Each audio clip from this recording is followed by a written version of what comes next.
सहनाववतु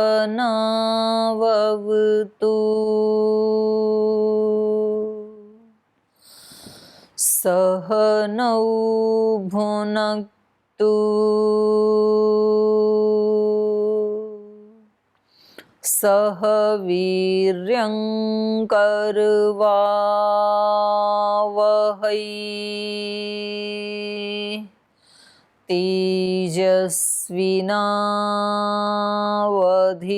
तेजस्विनावधीतमस्तु मा विद्विषावहै।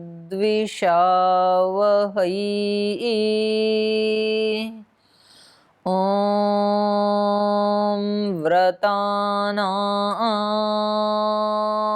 व्रतपते व्रतं चरिष्यामि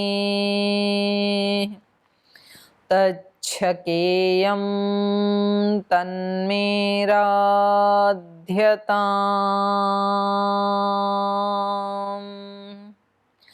इदमहमनृतात् सत्यमुपैमि। ॐ शान्ति शान्ति शान्तिः।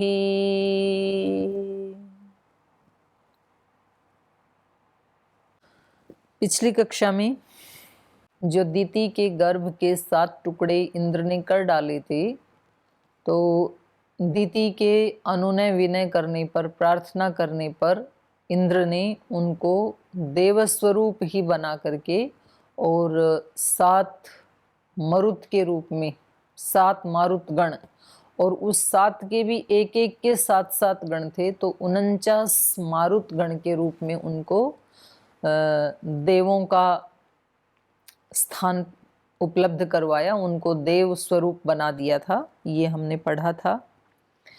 तो आगे इंद्र कह रहे हैं, क्योंकि ये सारा जो संवाद है राम और लक्ष्मण विश्वामित्र जी के साथ मिथिला की तरफ प्रस्थान कर रहे हैं, मिथिला की तरफ जा रहे हैं। तो जाते हुए जहाँ रात्रि होती है और जिस स्थान पे वो रुकते हैं, तो उस स्थान का क्या इतिहास है, उसकी क्या महत्ता है, ये सब वो जिज्ञासाएं करते हैं श्री राम। और फिर एक एक स्थान के इतिहास को विस्तार से बताते हुए जो विश्वामित्र ऋषि हैं वो उसका वर्णन करते हैं।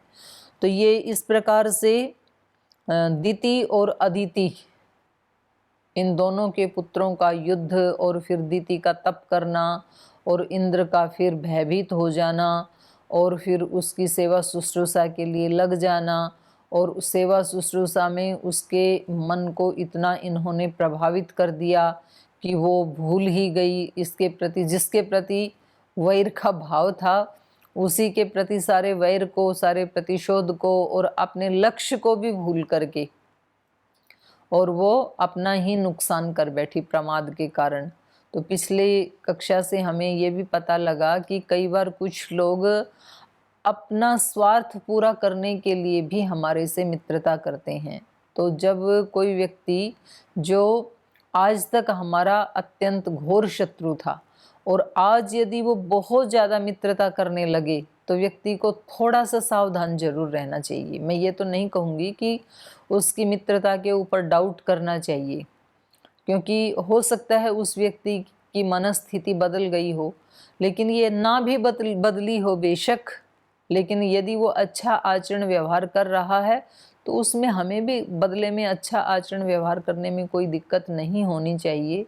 तो 99% तो व्यक्ति को अच्छा ही करना चाहिए, लेकिन 1% कहीं ना कहीं जागरूक भी होना चाहिए। ऐसा ना हो कि कोई दूसरा व्यक्ति अपने किसी बुरे स्वार्थ के कारण हमारे से मित्रता कर रहा है, हमारी सेवा कर रहा है, और जैसे ही, क्योंकि वो 24 घंटे हमारा कोई ना कोई छिद्र ढूंढता रहेगा, और जैसे ही हमारा कोई छिद्र उसके हाथ में आएगा, वो हमारा पीछे का किया हुआ सारा तप पुरुषार्थ बिल्कुल चौपट कर देगा। तो छिद्र कभी भी नहीं छोड़ना चाहिए। अत्यंत जो हमारे शत्रु हैं, जिनको हम शत्रु मानते हैं, उनके बारे में कभी किसी के सामने ऐसी बात नहीं कहनी चाहिए जो हम उनके सामने नहीं कह सकते। और कितना भी हमारा अच्छा मित्र क्यों ना हो, उनके सामने हमें वो बातें नहीं कहनी चाहिए जो कभी वो उगल देगा तो हमारी जान मुसीबत में पड़ जाएगी। क्योंकि आज जो हमारा अत्यंत गहरा मित्र है, हो सकता है कि कल वो हमारा शत्रु बन जाए। और आज जिसको हम शत्रु माने बैठे हैं, हो सकता है कल वो हमारा मित्र बन जाए। ऐसी परिस्थितियां बने तो ऐसा ना हो कि फिर हम उससे आंख ही ना मिला सकें। और ऐसा ना हो जिसको आज हमने मित्र माना था और वो कल हमारा पूरा वो खोल दे, रहस्य खोल दे और हमारा जीवन मुसीबत में पड़ जाए। तो ये भी हमें इस चैप्टर से शिक्षा मिलती है। तो आगे, क्योंकि इंद्र तो यहाँ पर अपने स्वार्थ के कारण सेवा शुश्रूषा कर रहा था, दीति की सेवा, उसके साथ मित्रता, उसका आदर सम्मान, और जैसे ही मौका मिला, कोई छिद्र मिला, उसको प्रमाद मिला दीति में, तो वैसे ही उसने उसकी सारी की हुई तपस्या का ही नाश कर दिया। लेकिन उसके अनुनय विनय करने पर उसके उस शक्ति के, जो आत्मिक शक्ति उसने प्राप्त की थी, उसको 7 खंडों में जो विभाजित किया था, पुनः उसको दिव्यत्व प्रदान किया गया। तो इसलिए व्यक्ति को, कई लोग इसलिए अच्छा नहीं करते हैं, बोले जी आजकल भलाई का जमाना नहीं रहा, फला व्यक्ति ने देखो उसके प्रति भलाई की थी और उसको देखो क्या मिला। तो इसमें मैं ये कहना चाहूँगी कि बिल्कुल कुछ ना करने से तो कुछ करना अच्छा होता है। भले ही हमें भलाई के बदले में कहीं नुकसान भी मिले तो भी हमें भलाई करनी नहीं छोड़नी चाहिए। अगर कोई किसान एक बार खेती करता है और उसमें कहीं ओलावृष्टि हो गई या कहीं बिजली गिर गई, तो ऐसा नहीं है कि अगली साल वो खेती ही नहीं करेगा। एक बार हो गया तो कोई बात नहीं। ऐसे ही व्यक्ति बोलते हैं, बोलते हमने बहुत सेवा करके देखी लोगों की, बहुत हमने विश्वास करके देखा, लेकिन हमें उस सेवा से कुछ नहीं मिला। जिन पे हमने विश्वास किया उन्हीं लोगों ने हमारा विश्वास तोड़ा। तो इसलिए हमारा तो अब मनुष्यों से विश्वास ही उठ गया, अब हम किसी पे विश्वास नहीं करना चाहते। तो ये स्थिति अच्छी नहीं है, क्योंकि एक व्यक्ति ने विश्वास तोड़ा है ना, तो आप उस एक व्यक्ति के बुरे कर्म का फल लाखों लोगों को क्यों देते हैं। विश्वास करना तो एक अच्छी आदत है, विश्वास करना तो एक अच्छा गुण है। तो उसने यदि त्रुटि की है तो वो अपना फल भोगेगा। हम विश्वास करना क्यों छोड़ें। एक व्यक्ति से प्रेम किया, उसने यदि धोखा दिया, तो प्रेम करना तो बहुत अच्छा गुण है, तो हम प्रेम करना क्यों छोड़ें। हमें तो सबके साथ प्रेम ही करना चाहिए। उसने यदि गलत किया है तो उसका फल उसको मिलेगा। तो इस प्रकार से दिति ने, ठीक है, एक बार त्रुटि हुई, उसका उसको दंड भी मिला, तो भी आगे वो अपने उसको भूल को सुधारना चाहती है। और इधर इंद्र ने भी जब देखा कि माता अपने अपराध को स्वीकार कर रही है, तो मुझे इसकी अब सहायता करनी चाहिए, जो दंड देना था वो मैं दे चुका हूँ। तो इस प्रकार से निश्चय करके, एवं तौ निश्चयं कृत्वा माता पुत्रौ तपोवने जग्मतोस्त्रिदिवं राम कृतार्थौ इति नः श्रुतम्। एष देशः स काकुत्स्थ महेन्द्राध्युषितः पुरा दितिं यत्र तपसिद्धाम् एवं परिचचार सः। इक्ष्वाकोस्तु नरव्याघ्र पुत्र परमधार्मिकः अलम्बुषायामुत्पन्नो विशाल इति विश्रुतः। तेन चासीद्दिह स्थाने विशालेति पुरीकृता। विशालस्य सुतो राम हेमचन्द्रो महाबलः। सुचन्द्र इति विख्यातो हेमचन्द्रादनन्तर। सुचन्द्रतनयो राम धूम्राश्व इति विश्रुतः। धूम्राश्वतनयाश्चापि सृञ्जयः समपद्यत। सृञ्जयस्य सुतः श्रीमान् सहदेवः प्रतापवान्। कुशाश्व सहदेवस्य पुत्र परमधार्मिकः। कुशाश्वस्य महातेजाः सोमदत्तः प्रतापवान्। सोमदत्तस्य पुत्रस्तु काकुत्स्थ इति विश्रुतः। तस्य पुत्रो महातेजाः सम्प्रत्तिशः पुरीमिमाम् आवसत् प्रख्यः सुमतिर्नाम दुर्जयः।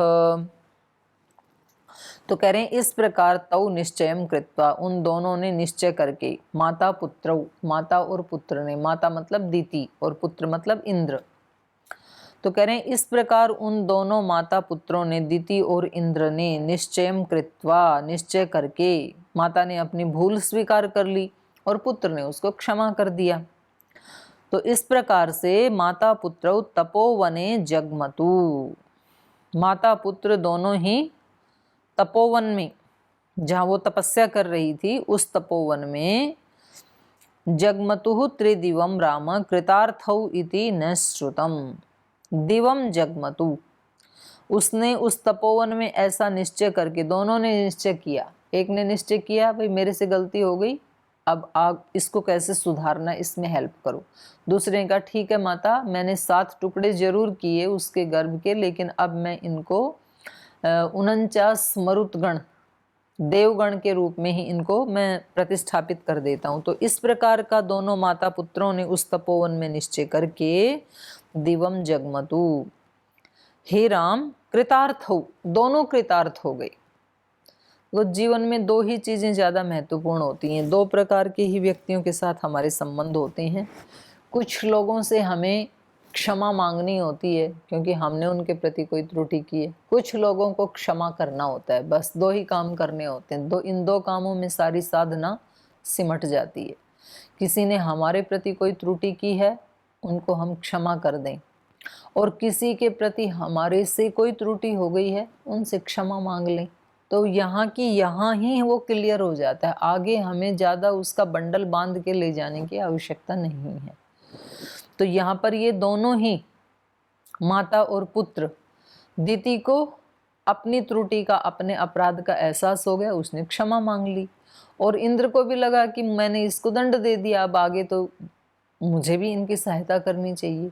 तो दोनों ने निश्चय करके एक दूसरे की बात मान करके, और दोनों दिवम जगमतु, स्वर्ग लोक को चले गए।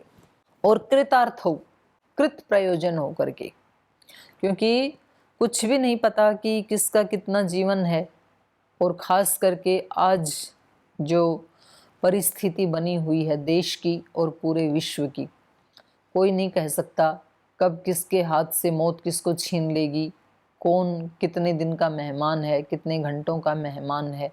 देखते ही देखते अपनों को कोरोना ऐसे छीन करके ले जा रहा है।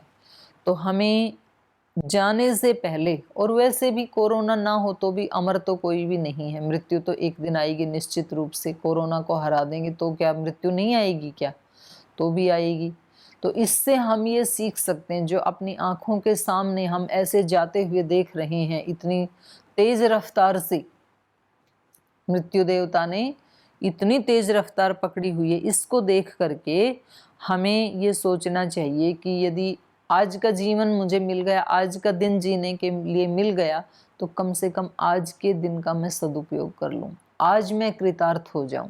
तो कम से कम आज के दिन में मुझे यज्ञ का सहारा लेकर के, योग का सहारा लेकर के, कुछ भलाई करके, किसी की सेवा करके, ईश्वर के प्रति शरणागति का भाव रख करके आज के जीवन को पूरी तबीयत के साथ जीना है। ऐसे सोच करके व्यक्ति को एक एक कदम आगे बढ़ाना चाहिए। तो ऐसे ही इन्होंने भी किया, दोनों माता पुत्र ने। कृतार्थौ इति नः श्रुतम, ऐसा हमने सुना है। ये विश्वामित्र सुना रहे हैं श्री राम को, हे राम, हमने ऐसा इतिहास सुना है कि इस प्रकार से दिति और इंद्र ने आपस में समझौता करके एक दूसरे को सहायता करते हुए वो दोनों स्वर्गलोक को गए कृतकृत्य होकर के। एष देश स काकुत्स्थ महेन्द्राध्युषितः पुरा दितिम यत्र तपसिद्धाम एवं परिचचारसः। हे काकुत्स्थ, ककुत्स्थ के वंश में पैदा होने वाले श्री राम, एषः स देश, ये वही देश है जो महेन्द्राध्युषितः पुरा, जो पूर्व काल में महेंद्र, जो देवों के राजा इंद्र, उनके द्वारा अध्युषितः, उनके द्वारा ये बसाया गया था। दितिम यत्र तपः सिद्धाम, और जहाँ दिति ने अपने तप की सिद्धि को प्राप्त किया था। दितिम यत्र तपसिद्धाम एवं परिचचार सह, और जब वो तप कर रही थी, सिद्धि की तरफ बढ़ रही थी, तो स परिचचार, उस इंद्र ने उसकी परिचर्या की थी, उसकी सेवा की थी। जिस स्थान पे ये रुके हुए हैं रात को और जो इनको कथा सुना रहे हैं विश्वामित्र ऋषि, और उस स्थान का क्या इतिहास है, तो वो ये बता रहे हैं। ये कह रहे हैं कि हे राम, हे काकुत्स्थ, ये वही स्थान है जहाँ पर दिति ने तप किया था, और उस तप करती हुई दिति माता की इंद्र ने परिचचार सेवा की थी।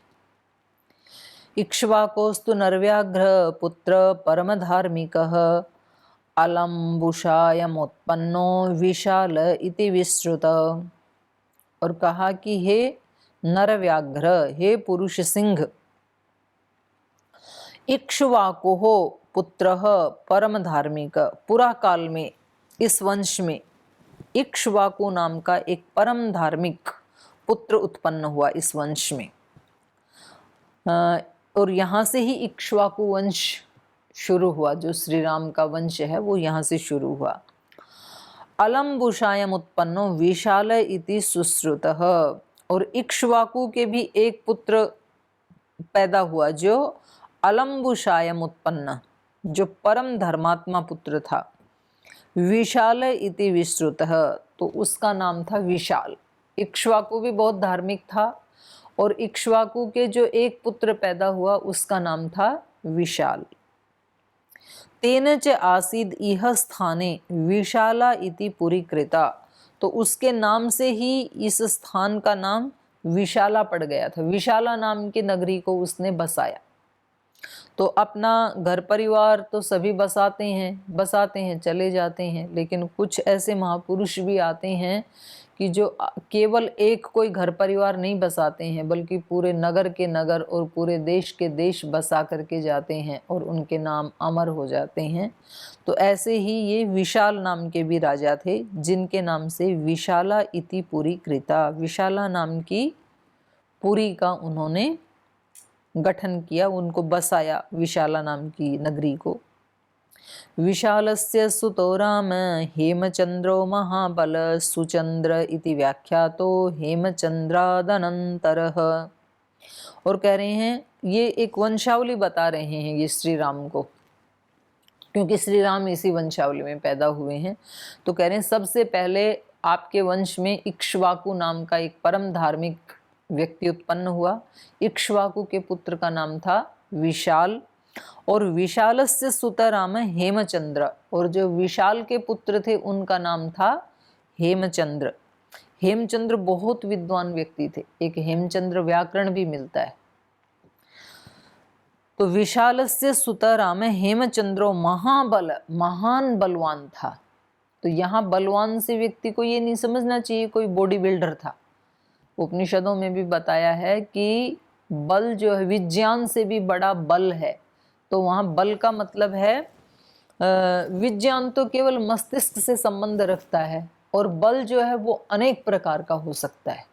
किसी व्यक्ति के पास शारीरिक बल हो सकता है, मानसिक बल हो सकता है, वाणी का बल हो सकता है, चरित्र का बल होता है, संगठन का बल होता है, आर्थिक बल होता है, सामाजिक बल होता है, पद प्रतिष्ठा का बल होता है, और आत्मिक बल होता है। तो अनेक प्रकार के बल व्यक्ति के पास होते हैं। तो बल बहुत व्यापक है।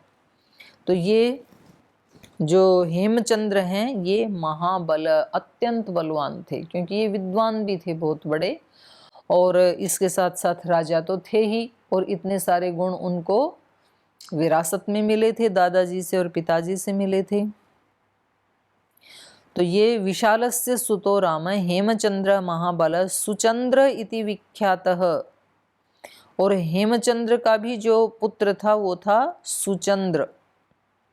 हेमचंद्रादनंतर, हेमचंद्र के बाद जो राजा आए उनका नाम था सुचंद्र, और जैसा इनका नाम था वैसा ही इनका गुण भी थे, ऐसा इनका चरित्र भी था। सुचंद्र तनयो राम धूम्राश्व इति विश्रुतः, धूम्राश्वः तनयाश्चापि सृञ्जयः समपद्यत। और सुचंद्र तनय राम धूम्राश्व इति विश्रुत। हे राम, सुचंद्र के पुत्र का नाम था धूम्राश्व, ऐसा हमने सुना है इतिहास में। और धूम्राश्व तनयश्चापि सृंजयः संपद्यते, और धूम्राश्व का जो पुत्र था उसका नाम था सृंजयः। तो ये जो प्राचीन वंशावली है इसमें दो प्रकार से वंश देखे जाते हैं। एक तो शरीर से जो जिसका पुत्र था, पुत्र पौत्र आदि, इस रीति से वंश आगे चले हैं, और दूसरे गुरु शिष्य परंपरा से भी।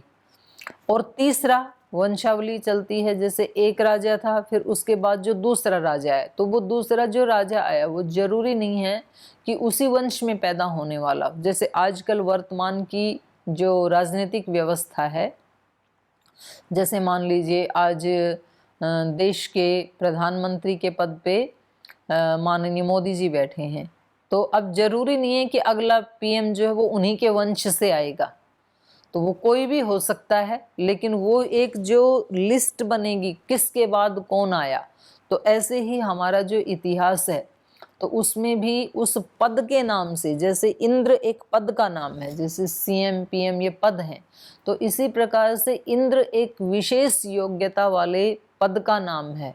तो उसमें जरूरी नहीं है कि वो उसी वंश से पैदा होने वाला व्यक्ति हो। तो तीन प्रकार से वंशावली देखी जाती है इतिहास में। तो ये तो शरीर से ही बता रहे हैं कौन किसका पुत्र हुआ।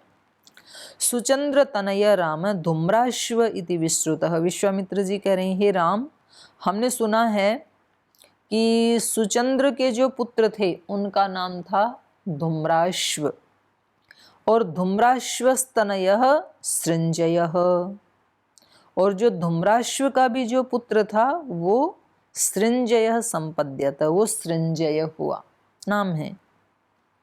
सृंजयस्य सुतः श्रीमान् सहदेव प्रतापवान् कुशास्व सहदेवस्य पुत्र परम धार्मिकः। और जो सृंजय का पुत्र हुआ उसका नाम था सहदेवः, वो सहदेव था। और ये सहदेव प्रतापवान, बड़ा प्रतापी राजा था। तो जो पहले के जो राजाओं की जो वंशावली और उनका जो इतिहास बताया जाता है तो उनके विशेषण होते हैं परम धार्मिक, प्रतापवान, तपोधन। तो माने राजा जो व्यक्ति बनता है उसमें ये गुण होने चाहिए। आजकल तो कई बार ऐसे देखा जाता है कि किसी स्टेट का सीएम ऐसा बन जाता है, कभी शिक्षा मंत्री ऐसा बन जाता है कि जिसको थोड़ी भी शिक्षा की नॉलेज नहीं होती है। तो इतने ऊंचे पद पे बैठने वाले व्यक्ति के अंदर कम से कम ये गुण बहुत अच्छे होने चाहिए, वो प्रतापी होना चाहिए। जो प्रतापी होगा वो कभी भ्रष्टाचार नहीं करेगा, चोरी डकैती नहीं करेगा, वो उसको अपने बल के ऊपर भरोसा होता है, वो अपने तप पुरुषार्थ से अपने राज्य को बढ़ाएगा, वो अपने साम्राज्य को बढ़ाएगा। और जिस व्यक्ति के अंदर प्रतापता नहीं है, तेजस्विता नहीं है, उत्साह नहीं है, वो ना तो स्टेट का कोई खास भला करता है और ना ही वो ऐसे विकास के तरीके अपनाता है। वो भ्रष्टाचार आदि करके ही उसको लगता है कि पता नहीं अगली बार तो आ सकूंगा कि नहीं आ सकूंगा, इस 5 साल में कुछ तो ऐसा कर लूं कि जो आगे आने वाली 2-4 पीढ़ियां आराम से उनका गुजर बसर चलता रहे। लेकिन ये एक अलग बात है कि फिर वो इस तरह की नीयत से जो इकट्ठा किया जाता है वो अगली पीढ़ियां नहीं, उसी पीढ़ी में ही उन्हीं के ही बच्चे उसको अपराधों में लगा करके और वो अपने जीवन को भी किसी दूसरी ही दिशा में ले चले जाते हैं। तो कभी भी व्यक्ति को आगे बढ़ने के लिए गलत तरीके का सहारा नहीं लेना चाहिए। तो ये जो वंशावली बताई जा रही है एक से एक बढ़ करके है। तो सृंजय, हेमचंद्र बहुत बलवान हैं, उनके जो पुत्र हैं सुचंद्र वो भी बड़े प्रतापी हैं। फिर सुचंद्र के जो पुत्र हैं धूम्राश्व ये भी महाबली हैं, और धूम्राश्व के जो पुत्र हैं सृंजय ये भी बड़े प्रतापी हैं, और सृंजय के जो पुत्र हैं सहदेव उसके लिए कहा प्रतापवान, वो भी बड़े प्रतापी हैं। कुशास्व सहदेवस्य पुत्र परम धार्मिक, और सहदेव के भी जो पुत्र हैं उनका नाम है कुशास्व, और ये भी परम धार्मिक हैं। धार्मिक का मतलब ये नहीं है कि वो पूजा पाठ करते होंगे 1-2 घंटा बैठ करके और कुछ धूप दीप आरती उतारते होंगे तो इसलिए उनको परम धार्मिक का, ये परम धार्मिक का मतलब नहीं है। हमारे यहाँ शास्त्रों में कहा जाता है यतो अभ्युदय निःश्रेयस सिद्धि सधर्म, जिससे दोनों प्रकार की उन्नति हो, अपने साम्राज्य को भी इतना बढ़ाए, प्रजा को भी खुश रखे, अपना राज्य धन धान्य से भी पूर्ण हो। जितना व्यक्ति, देखो अपराध कहाँ पैदा होते हैं? अपराध वहाँ पैदा होते हैं जहाँ गरीबी होती है, भूखमरी होती है, बेरोजगारी होती है। अब आज दुनिया में ऐसे कहा जाता है भाई भारत जो है वो उसमें सबसे ज़्यादा युवा हैं, युवाओं का देश है भारत, और उसमें सबसे ज़्यादा अपराध हैं। तो कई बार व्यक्ति ऐसे बोल देते हैं, बोले ये पहले तो ऋषि मुनियों की संतानें थी, अब ये पश्चिम की ओर देखते हैं, अब यहाँ ब्रह्मचारी नहीं है, तपस्वी नहीं, इसलिए इतने अपराध हैं। वो भी एक कारण है, कैसी शिक्षा मिलती वो भी एक कारण है, लेकिन दूसरा जो बहुत बड़ा कारण है वो है गरीबी, भूखमरी, लाचारी। जब व्यक्ति के पास सब कुछ होता है ना, संपन्न होता है व्यक्ति, तो वो ज़्यादा अपराध नहीं करता है। और जब व्यक्ति के पास कुछ है ही नहीं तो वो नीचे की तरफ ही जाता है। तो हमें धर्म, हमारे यहाँ ऋषियों ने तो हजारों वर्ष पहले कह दिया था, यह तो अभ्युदय निःश्रेयस सिद्धि सधर्म। व्यक्ति धार्मिक होगा, धार्मिक का मतलब है वो भौतिक दृष्टि से भी पूर्ण तृप्त होना चाहिए। जिस व्यक्ति के पास सब कुछ, वो अपराध क्यों करेगा? चोरी कौन करेगा? जिसके पास अभाव है, जिसके पास पहले सब कुछ हो, चोरी क्यों करेगा? तो हमारा देश पहले इतना भौतिक दृष्टि से भी संपन्न था, जिसको सोने की चिड़िया कहा जाता है। तो इसलिए यहाँ पर धर्म का भी बहुत बड़ा प्रचार था। तो यहाँ ये जो राजा हैं, इनके लिए शब्द प्रयोग किया परम धार्मिक। परम धार्मिक राजा वो होता है जो अपनी प्रजाओं को हर दृष्टि से खुश रखे, तृप्त रखे, कहीं भूखमरी ना हो, कहीं बेरोजगारी ना हो, कहीं निर्धनता ना हो।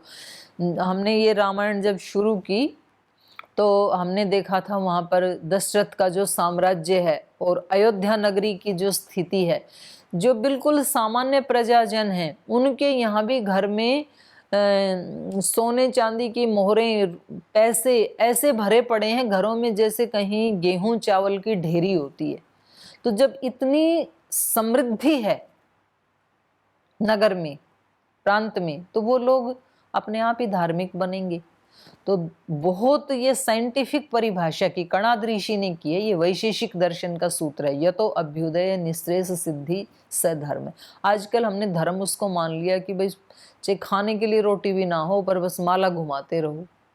तो अगर आज के सन्यासी भी धर्म की इस परिभाषा को आत्मसात कर लें, गृहस्थियों को छोड़ो और दूसरे ब्रह्मचारी और वानप्रस्थियों को भी छोड़ दें, केवल मात्र सन्यासी अगर ये बीड़ा उठा लें तो फिर से ये देश परम धार्मिक बन सकता है।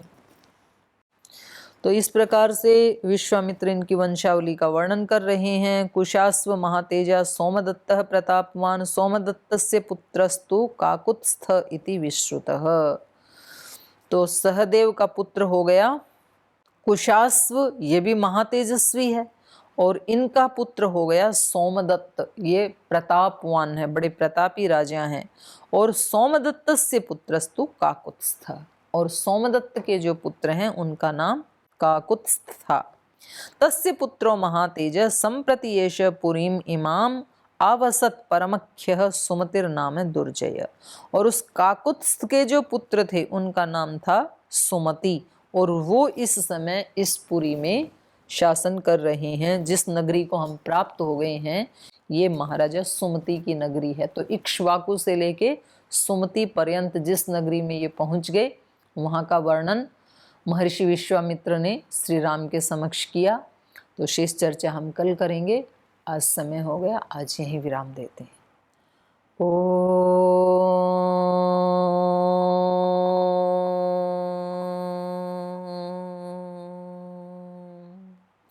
शांति शांति शांति।